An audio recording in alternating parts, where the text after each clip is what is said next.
Hi friends! Welcome back to NR విస్. 'Bigg Boss tomorrow' promo ఎలా ఉందో ఇప్పుడు చూద్దాం. ఈ సీజన్‌లో ఆఖరి మెగా చీఫ్ అయి సెమీఫినాలే వీక్‌లో మీ స్థానాన్ని పదిలపరుచుకునే సమయం ఆసన్నమైంది. ఇంట్లోకి ఒకరి పేరుతో ఒక టీ షర్ట్ వస్తుంది. ఎవరైతే తమ టీ షర్ట్ ని ఎండ్ బజర్ వరకు సేవ్ చేసి దానిని బొమ్మకి ధరింపజేస్తారో వారు mega chief పోటీదారులవుతారు.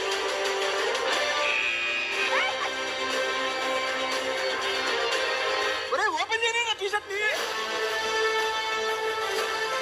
Careful, careful, careful. Go, Nabil. Stop that.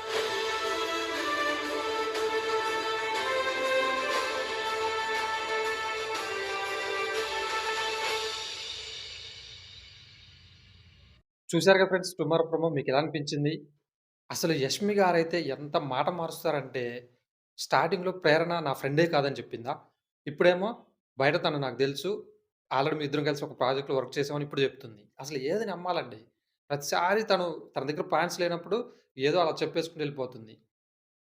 Points ఉంటే సూపర్‌గా పెడుతుంది. పాయింట్స్ లేనప్పుడే ఇలా ఫ్లిప్ అవుతూ ఉంటుంది.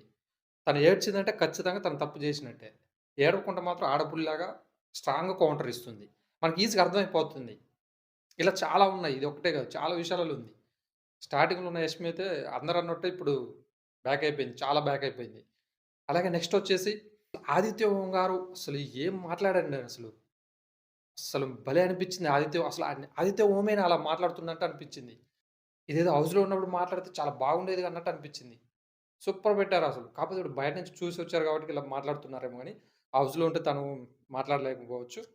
నెక్స్ట్ అసలు మణికంఠ వచ్చినప్పుడైతే హౌస్ హార్మోన్ అసలు మామూలుగా కాదు ఫ్రెండ్స్ అసలు. ఒక్కొక్కళ్ళు షాక్ అన్నట్టు చూసారు. బుల్లెట్స్ దింపిండు అసలే. కరెక్ట్ వాళ్ళు నామినేట్ చేయడం వాళ్ళకే మంచిది. కరెక్ట్ పాయింట్స్ చెప్పిండు. వాళ్ళు బూస్టప్ చేసుకుంటే నెక్స్ట్ వీకెండ్స్‌లో మంచిగా ఆడొచ్చు. కానీ అసలు మణికంఠ వచ్చినప్పుడు అసలు ఆ వైబ్ వేరే ఉంది ఫ్రెండ్స్. మీకు ఎంతమందికి అనిపించింది అసలు మణికంఠ హౌస్‌లో ఉన్నప్పుడు? తర్వాత విష్ణుప్రియ అసలు మణికంఠని పట్టుకొని ఎంతలా భావోద్వేగం చెందిందంటే, చాలా సేపు పట్టుకొని వదలలేదసలు. చాలా ఏడ్చేసింది. మణికంఠ ఇంకొన్ని రోజులు హౌస్‌లో ఉంటే బాగుండేదనైతే నాకనిపించింది ఫ్రెండ్స్. మరి మీకేమనిపించింది? అలాగే సీత గారు కూడా చాలా మంచి పాయింట్స్ దింపారు. పర్లేదు వాళ్ళు నామినేట్ అయినా వాళ్ళకే ప్లస్ అవుతది. కాపోతే ఒకళ్ళైతే ఎలిమినేట్ అవుతారు. కాపోతే నామినేషన్స్ ఉంటే బెటరు. తర్వాత నామినేషన్స్ లేవని అవినాష్, రోహిణి, టేస్ట్ తేదో వాళ్ళ తర్వాత భలే సరదాగా అనిపించింది అలా చేయడం. కాకపోతే లాస్ట్‌కొచ్చేసరికి నిఖిల్ అయితే చాలా ఫీల్ అవుతుండు.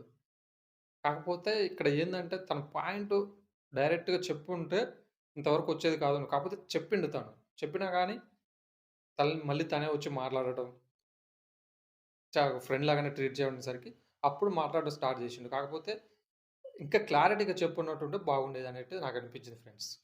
కానీ ఎక్స్ కంటెస్టెంట్స్ కూడా ఓన్లీ ఓజీ క్లాన్ వాళ్ళనే నామినేట్ చేయడం నాకది కరెక్ట్ అనిపియట్లేదు. ఇవతల వాళ్ళ ఆట కూడా చూసారు కదా! వాళ్ళొచ్చి చానా రోజులైతుంది కదా! వాళ్ళలో కూడా ఎవరినో ఒకరిని నామినేట్ చేసుంటే బాగుండని అనిపించింది. లేదంటే ఏమన్నా 'బిగ్ బాస్' వాళ్ళే బయట ప్లాన్ చేసుకొని వాళ్ళనే నామినేట్ చేయను గాని పంపించారేమో తెలవదు. సో, నేనే అనుకుంటున్నా. జస్ట్ అనుకుంటున్నా. ఇది ఫ్రెండ్స్. కొంచెం మాట్లాడాలనిపించి మాట్లాడినా. మరి మీకేమనిపించిందో కామెంట్ చేయండి ఫ్రెండ్స్. మరి వాళ్ళలో ఎవరు ఎలిమినేట్ అవుతారని మీకనిపిస్తుందో కామెంట్ చేయండి ఫ్రెండ్స్. ఇది ఫ్రెండ్స్ ఇవాల్టి వీడియో. ఈ వీడియో గనుక మీకు నచ్చితే ప్లీజ్ ఒక లైక్ అయితే చేయండి ఫ్రెండ్స్. సబ్స్క్రైబ్ చేసుకోండి ఫ్రెండ్స్. కాపీరైట్స్ పడుతున్నా గానీ నేను కొంచెం రిస్క్ చేసి మరి చేస్తున్నా. Bye bye.